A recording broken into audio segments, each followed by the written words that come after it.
Welcome to bird media. నేను మీ పవన్ కృష్ణమూర్తి. తమిళ రాజకీయాలంటే in జనరల్గా చెప్పుకునేది ఈ కావేరీ జలాల పోరాటం, అలా భాషా ఉద్యమాలు, జల్లికట్టుకు సంబంధించి, లేదంటే కేంద్ర వర్సెస్ రాష్ట్ర వివాదాలు, ఇవన్నీ గుర్తొస్తాయి. ఇవే నడుస్తాయి బేసిక్గా. కానీ ఇప్పుడంతా కూడా పరిస్థితి మారిపోయింది. ఇప్పుడు త్రిష అనే నటీమణి చుట్టూరా తమిళ రాజకీయం తిరుగుతోంది. డిఎంకే వర్సెస్ టీవీకే అన్నట్లుగా. కావేరీ నదికి సంబంధించి కావేరీ జలాల మీద నిర్వహించినటువంటి సభ త్రిష పేరు చుట్టూ రాజకీయ తుఫానే రేపింది. ఒక మహిళా నటిని రాజకీయ వేదికల మీదకి లాగుతూ అధికార ప్రతిపక్షాలు పరస్పరం తలపడడం అనేది ప్రస్తుతం తమిళనాడులో హాట్ టాపిక్. పైగా దీంట్లో ప్రతిపక్ష నేత అరెస్టు కూడా జరిగింది ఏంటి? కావేరీ జలాల సమస్య. కర్ణాటక ప్రభుత్వం ఎట్టి పరిస్థితుల్లోనూ తమిళనాడుకి 3500 క్యూసెక్కుల నీరు ఇవ్వడం కుదరదు అని చెప్పేసింది. దాని మీద సుప్రీంకోర్టుకి వెళ్ళడానికి విజయ్ ప్రభుత్వం అంటే టీవీకే ప్రభుత్వం సిద్ధపడింది. దాని మీద రాజకీయంగా పోరాటం నడుస్తూనే ఉంటుంది. ఇక ప్రతిపక్షం ఉంది కదా, ఇదిగో మీరు సాధించలేకపోయారు, మీరంతా చేతకాని వాళ్ళు ఎవరు లేరు అనేటువంటి విధంగా తంజావూరులో ఒక భారీ నిరసన సభని నిర్వహించింది. అది కామనే, ప్రజాస్వామ్యయుతమే, తప్పేమీ లేదు. అయితే ఈ సభలో ప్రతిపక్ష నేత ఉదయనిధి స్టాలిన్ ప్రసంగిస్తూ ఉండగా అక్కడ సభలో ఉన్నటువంటి కొంతమంది కుర్ర కార్యకర్తలు ఒక్కసారిగా త్రిష అంటూ నినాదాలు చేశారు. ఇదేం రోగమో వీళ్ళకి తెలియదు. వీళ్ళే కాదు, అక్కడ విజయ్ సభ జరుగుతున్నా కూడా త్రిష అని అరుస్తారు, ఇక్కడ ఈయన వెళ్ళినా త్రిష అని అరుస్తారు. ఈ త్రిష చుట్టూ ఏమిటో తెలియదు. సో ఆ సమయంలో ఎవరైనా ఏం చేస్తారు? ఇన్ జనరల్గా ఆగండి మనం మాట్లాడేది దేని గురించి, మీరు మాట్లాడేది దేని గురించి అంటే వారించాలి. కానీ ఇక్కడ ఉదయనిధి స్టాలిన్ మాత్రం చాలా చిక్కటి చిరునవ్వుతో స్పందించి ఒక డబుల్ మీనింగ్ మాట మాట్లాడాడు. కానీ నేను మాట్లాడిన దాని గురించి కాదు అంటూ కవర్ చేసుకున్నాడు. ఏమన్నాడు? అక్కడ నీళ్లు రావాలి, కాదు నేను కావేరి గురించే మాట్లాడాను, కావేరి గురించి అన్నానంటూ వ్యాఖ్యానించారు. మరి ఇందులో ఏం డబుల్ మీనింగ్ ఉంది అనేది, ఇక్కడ నీళ్ళు అవసరం లేదు, అక్కడ మాత్రం నీళ్లు కావాలి, ఇది ఆయన చేసినటువంటి వ్యాఖ్య. తమిళ్లో ఏమన్నారు అనేది ఒక్కసారి కనుక మనం చూసినట్లయితే ఇంకా క్లారిటీ వస్తుంది. బేసిక్గా முதலமைச்சர் வாயை திறந்து பேசுறாரா? பேச மாட்டேங்கிறாரு. அவருக்கு இருக்கக்கூடிய ஒரே கவலை என்ன? திமுக மேல என்ன பொய் வழக்கு போடலாம், என்ன பொய் கேஸ் போடலாம். எங்க தண்ணி வருதோ இல்ல அங்க தண்ணி வரணும். కావేరీ సొన్న.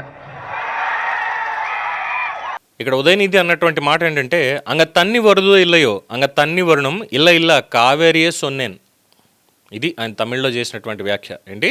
అంగ తన్ని వరుదో ఇల్లయో, అంగ తన్ని వరుణం ఇల్ల కావేరియ సొన్నేన్. అంటే దీన్ని అక్కడ నీళ్లు వస్తున్నాయో లేదో అక్కడ నీళ్లు రావాలి, లేదు నేను కావేరిని అన్నాను. అంటే ఇక్కడ త్రిష గురించి మాట్లాడుతుంటే ఇక్కడ ఈయన చేసినటువంటి వ్యాఖ్య అంటే ఏదో సరదాగానో వ్యంగ్యంగానో అన్నట్టుగా ఉండి మళ్ళీ చివరాఖరికి వచ్చేసి లేదంటూ కవర్ చేసుకున్నాడు. బట్ దీన్నే ఇక్కడ మరి ఏ డబుల్ మీనింగ్ తీసుకున్నారు అనేది నా బుర్రకైతే అర్థం కావట్లేదు. నేను కూడా దాన్ని పట్టించుకోవట్లేదు. బట్ ఇక్కడ జరుగుతున్నటువంటిది ఏంటంటే ఈ వ్యాఖ్యే ఇప్పుడు దీన్ని చాలా పెద్ద రాజకీయ వివాదానికి దారితీసింది. సో త్రిషను ఉద్దేశించి డబుల్ మీనింగ్ వ్యాఖ్య అంటూ తమిళగ వెట్రి కజగం అదే టీవీకే తీవ్ర అభ్యంతరం కూడా వ్యక్తం చేసింది. అయితే డిఎంకే మాత్రం ఆరోపణలు ఖండిస్తూ ఈ వ్యాఖ్యల్ని తప్పుగా అర్థం చేసుకున్నారని చెప్తోంది. ఏ అంశాన్ని ప్రతిష్టాత్మకంగా తీసుకున్న టీవీకే ఉదయనిధి స్టాలిన్ నివాసం ఎదుట నిరసనకు కూడా దిగారు. మహిళల ఆత్మగౌరవాన్ని అవమానించేలా మీరు వ్యాఖ్యానం చేశారంటూ పోలీస్ స్టేషన్లో కేసు నమోదు చేశారు. అలాగే జాతీయ మహిళా కమిషన్ దృష్టికి కూడా ఈ వ్యవహారం తీసుకెళ్లారు. అయితే ఇక తంజావూరు పోలీసులు ఉదయనిధి స్టాలిన్ మీద భారతీయ న్యాయ సంహిత సెక్షన్లో కింద కేసు నమోదు చేశారు. గతంలో నటి త్రిష మీద అసభ్యంగా అభ్యంతరకర వ్యాఖ్యలు చేసిన డిఎంకే ఎమ్మెల్యేల మీద చర్యలు తీసుకున్న నేపథ్యంలో ఇప్పుడు అదే తరహా చర్యలు ఇక్కడ ఉదయనిధి స్టాలిన్ మీద కూడా తీసుకోవడం జరిగింది. ఆయన అరెస్ట్ చేశారు. అయితే కేసు నమోదయ్యిందని తెలిసిన వెంటనే ఈయన ఉదయనిధి స్టాలిన్ మద్రాస్ హైకోర్టును ఆశ్రయించి ముందస్తు బెయిల్ పిటిషన్ కోసం అప్లై చేశారు. అరెస్ట్ అవకాశం ఉంది అని పేర్కొంటూ అత్యవసరంగా విచారణ జరపాలని చెప్పి కోరితే హైకోర్టు పిటిషన్ విచారణకు స్వీకరించింది. కోర్టులో నిర్ణయం తీసుకుంటారు. రాజకీయంగా చట్టపరంగా కూడా కీలకంగా మారుతుంది అని అన్నారు. కానీ ఇక్కడ పాయింట్ ఏంటంటే ఈయన్ని ఆల్రెడీ అరెస్ట్ చేయడం జరిగింది. గతంలో ఎమ్మెల్యేలు ఎవరైతే మాట్లాడారో వాళ్ళని ఏ విధంగా అయితే అరెస్ట్ చేశారో ఇక్కడ కూడా అరెస్ట్ చేశారు. మొత్తానికి ఏ కేసు ఇప్పుడు ఎంత పెట్టారు ఏంటనేది తెలీదు. బట్ ఇదే అసభ్యకర వ్యాఖ్యలు చేశారో, అభ్యంతరకరంగా మాట్లాడారని. బట్ ఇక్కడ ఏంటి, ఇక్కడ త్రిష పేరుని డైరెక్ట్గా ఆయన ఏం ప్రస్తావించలేదు. బయట ఎవరో మాట్లాడారు, వాళ్ళు త్రిష అని అరుస్తుంటే ఈయన అసభ్య పదాలు అయితే ఉపయోగించలేదు. కానీ ఆ నినాదాల మధ్య ఆయన చేసినటువంటి ఈ వ్యాఖ్య డబుల్ మీనింగ్తో ఉంది అంటూ టీవీకి కూడా ఆరోపిస్తోంది. అయితే ఇది రాజకీయంగా సృష్టించిన వివాదం తప్ప ఇంకోటి ఏం లేదు. అసలు పోరాటం వ్యాఖ్యల మీద కాదు, వ్యాఖ్య వెనుక ఉన్నటువంటి ఉద్దేశం మీద అయితే ఇదంతా నడుస్తోంది అని చెప్పాను. ఎలా అయిపోయిందంటే పనికి మాలిన సన్నాసులు కొంతమందికి పనిపాటు లేదు. నిజంగా అక్కడ జరుగుతున్నటువంటి సభ దేని గురించి? కావేరీ నీటి సమస్య మీద ఒక చర్చ జరగాల్సినటువంటి సభ. దానికి ఇంకా మాట్లాడితే మొత్తం తమిళనాడు అంతా కూడా కలిసి రావాలి ఒక రకంగా. కర్ణాటక నుంచి మన హక్కుగా మనకు తీసుకోవాల్సినటువంటి నీటిని మనం సాధించాలి అని ఏకపక్షంగా అందరూ కలిసి ఒక జట్టు కింద రావాలి. జల్లికట్టుకి అలాగే హిందీకి వ్యతిరేకంగా ఏ విధంగా వచ్చారో అందరూ కూడా అదే విధంగా రావాల్సిందే. కానీ ఇక్కడ జరుగుతున్నటువంటిది ఇది. అంటే తమిళ రాజకీయాలు కూడా పూర్తి స్థాయిలో మారుతున్నాయి అనడానికి ఇది ఒక సంకేతంగా మారింది. ఇక్కడ నిరసన మీద జరగాల్సినటువంటి సభలో చివరికి త్రిష చుట్టూ రాజకీయంగా యుద్ధంగా మారడం అనేదే ఇప్పుడు తమిళనాడులో ప్రధాన చర్చ. సో కోర్టులో ఉన్నప్పటికీ కూడా చట్టం తన పని తాను చేసుకుపోతుంది అన్నటువంటి ఒక మెసేజ్ని టీవీకే ప్రభుత్వం ఇచ్చింది.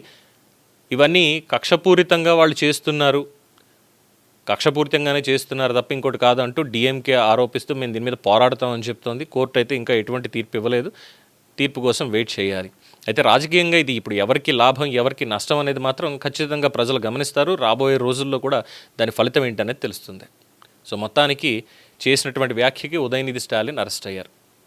దీని మీద మీ అభిప్రాయం తెలియచేయండి. చూస్తూనే ఉండండి ది బర్డ్ మీడియా. ఈ వీడియో మీకు నచ్చినట్లయితే లైక్ చేయండి, షేర్ చేయండి, సబ్స్క్రైబ్ చేయండి. మరిన్ని అప్డేట్ల కోసం మా వాట్సాప్ ఛానల్ను ఫాలో చేయండి.